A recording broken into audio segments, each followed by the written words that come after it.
Sucrose, we're here!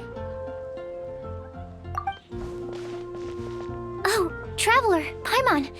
I only just arrived myself, so I'm still getting ready. Ah, and Kale just passed by a moment ago. She said she had some things to sort out at the inn where she's staying, but she'll meet up with us when she's done. Apparently, Tainari and Sino both went out, but she stayed behind because she wanted to help us. Not too bad. After reviewing it again with fresh eyes, I came up with a new theory which seems to hold some water. I'll attempt to explain it as simply as I can. I believe that each of the 4 things in the prophecy refers to a different field of knowledge. So, in a way, the prophecy is a test of the reader's intelligence. But it's unlikely for any one person to have expertise in all these different areas. So I suggest that we seek out one expert from each and get their opinion. Also, in 2 out of the 4 areas, the prophecy seems to want us to find specific people. It may even turn out that the people themselves are the answers. So it sounds like we should put our heads together and list out the people who can help us. Exactly. I think we can go through each riddle in turn and generate 4 groups of names to match the 4 questions. Alright, then let's start from group 1. The first riddle was, a flower that is not of this world. Personally, I would still go with Albedo for this one. Alchemy is the most likely to have to do with otherworldly things, and he is by far the leading expert in this regard. Exactly! You're the creator of the Tetratanic sweet flower. Who knows? Maybe that's the flower we're looking for. Huh? You really think so? Oh, but what about Tainari? He's a forest watcher and knows all about plants. If it's a flower we're looking for, maybe he's the man for the job. Alright, I'll add him to the list as well. On to group 2. This subject is a guide who will never get lost. That's kind of abstract. Does it just mean someone who never loses their way? Wait, but they have to be able to guide others too, so it's not quite as simple as that. Oh, you mean Mona? Yeah, she definitely count. Mona. Yes, she certainly seems very confident, and she can use her astrology to guide people. Would Bennett count? Well, his luck's so bad that as long as you go in the opposite direction from him, you'll always be going the right way, right? I see. I suppose I can't argue with that logic. Add him to the list.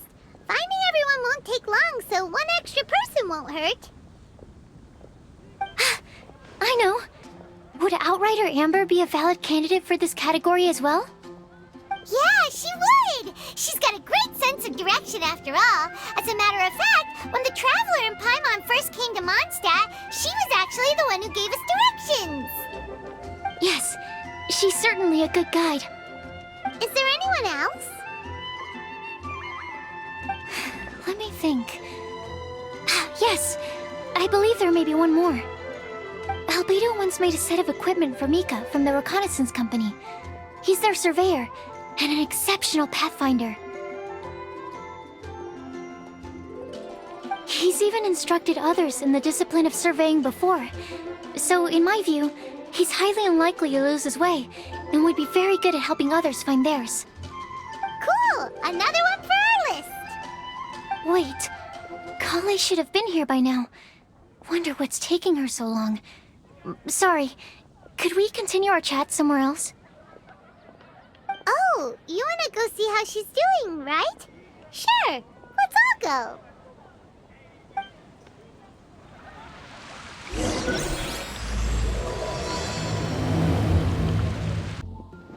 Hi, Kale. Hope we're not intruding or anything. Is everything okay? Sucrose! I was preparing some stuff. Is it time already? Oh no, I'm sorry.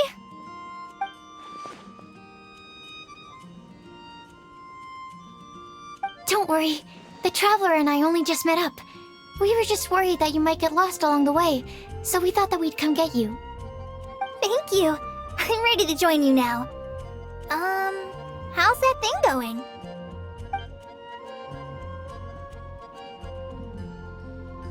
So let's pick up where we left off. Next up is the third line. One who would never lie. Anyone spring to mind? You really think so? Seems like it would be pretty difficult for someone in his position to avoid having to lie.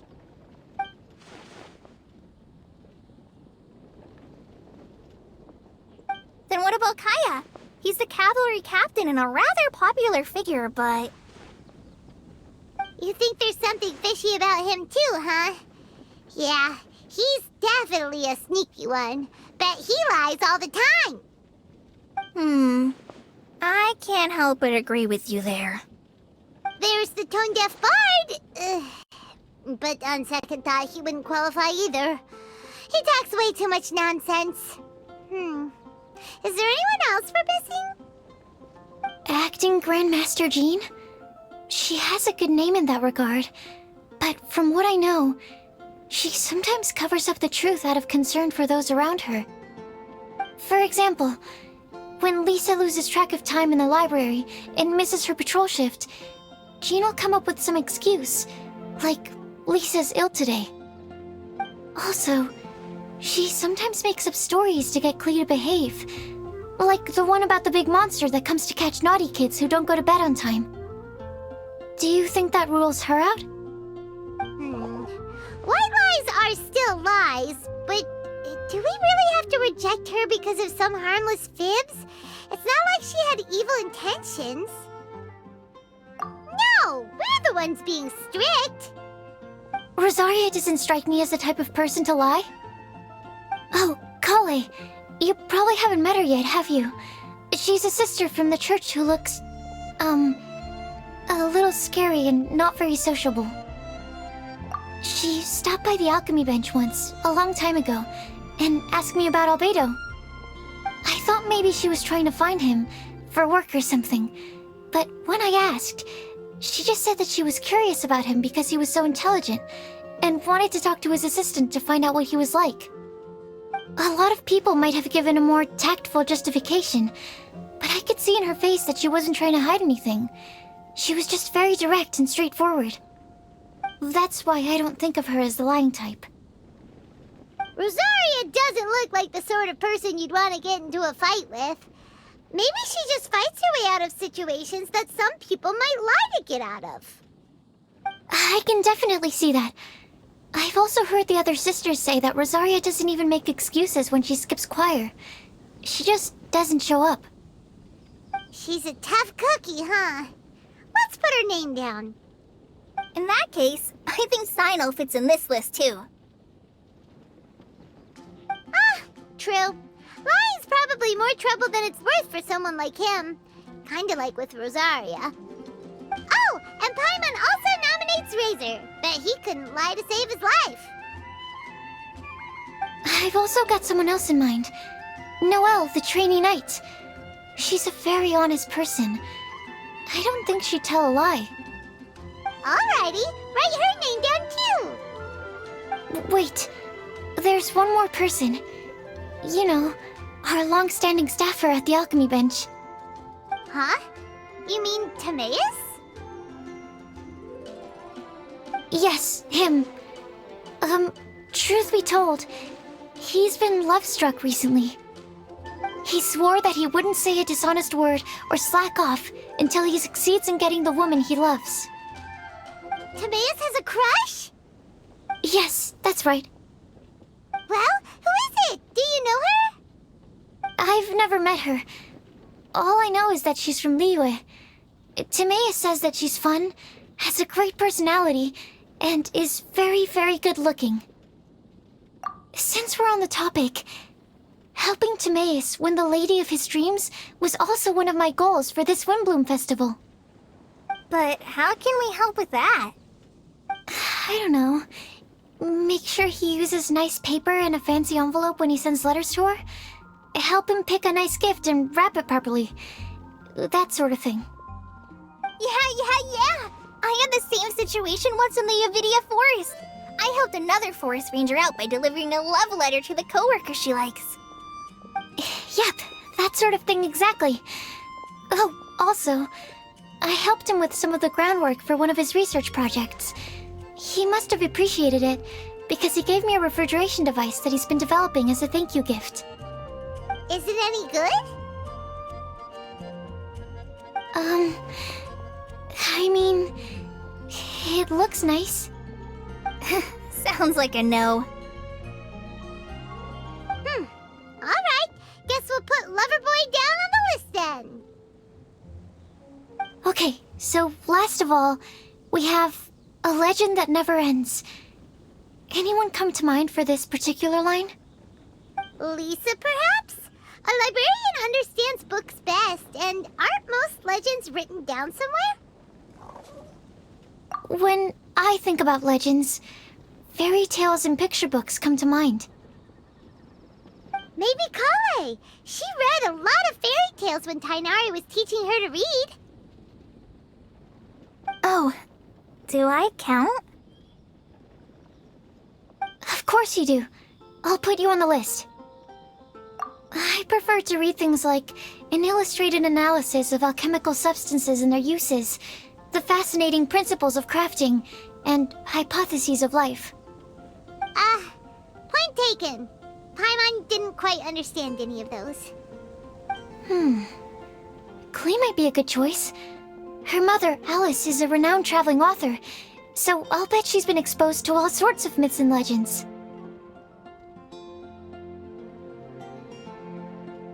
Alright then, Klee makes the shortlist. Well, that should just about do it. Next up, we should go and ask the people on the list about the prophecy. Do we have to ask absolutely everyone on the list? It seems like a lot of people. It is. So, I was thinking that perhaps we should split up. That might make our search more effective. Okie dokie. Also, I've thought of a method of gathering feedback.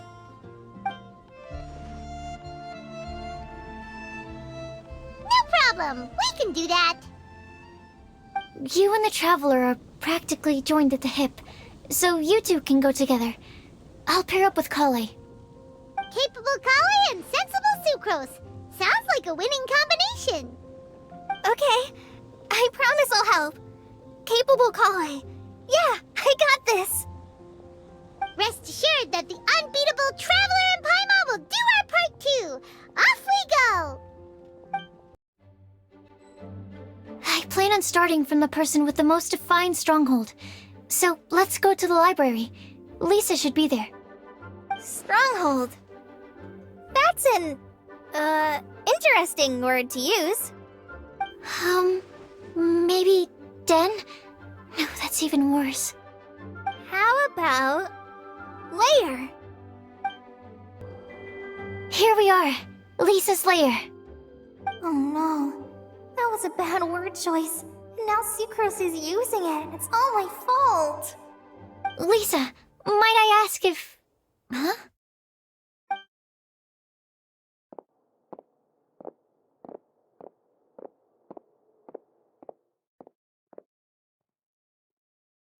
Sucrose.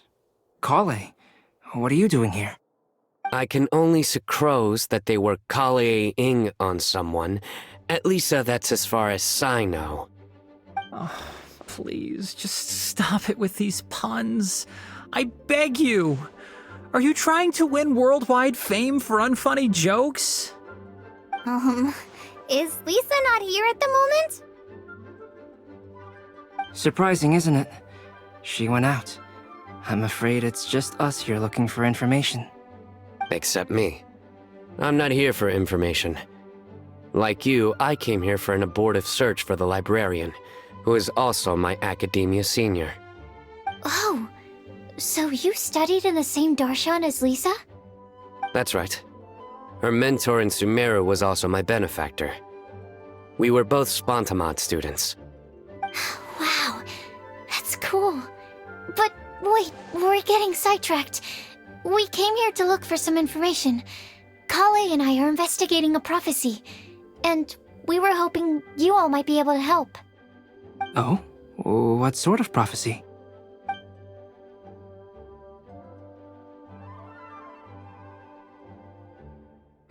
I see.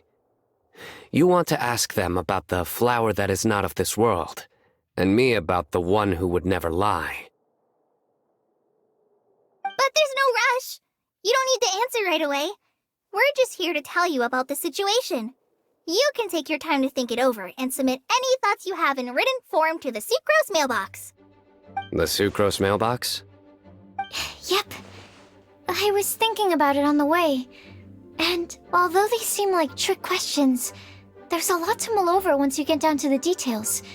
A quick answer off the top of your head might not go into enough depth.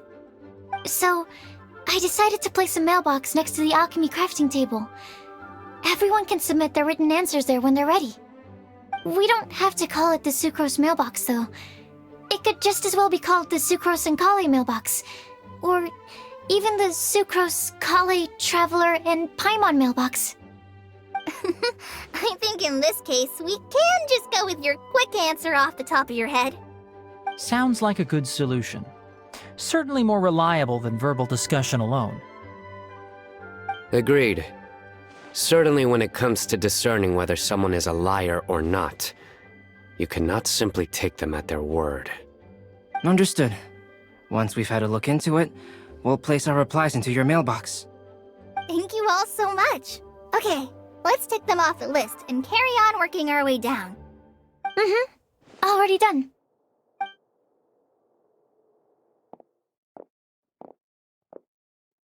I'm pleasantly surprised to see those two introverts getting along so well. Do you get the feeling that Kale's return to Mondstadt has emboldened her more contrarian side? Yes, I'd noticed that too. Traveling and meeting old friends are both good for the body and soul.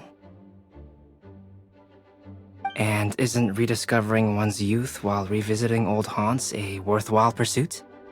When I first met Kale, she'd never known happiness or youth. But things are different now. Her Elazar being cured was a huge milestone in her life.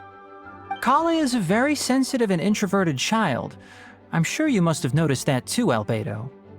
From the time she's been in my care, I've observed that she's actually a very lively character by nature.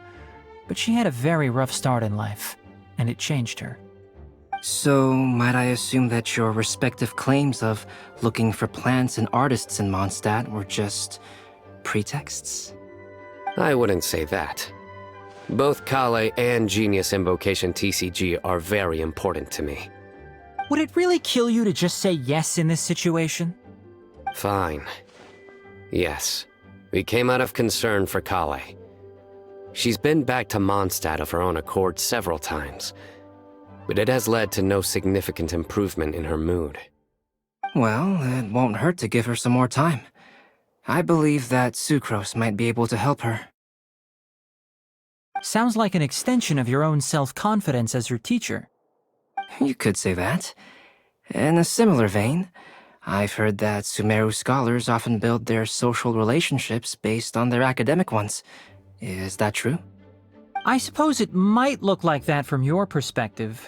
Sumeru society is something of a special case. The reason it is known as the City of Learning is because all of its resources are in some way linked to academia. As such, academic resources equate to social capital.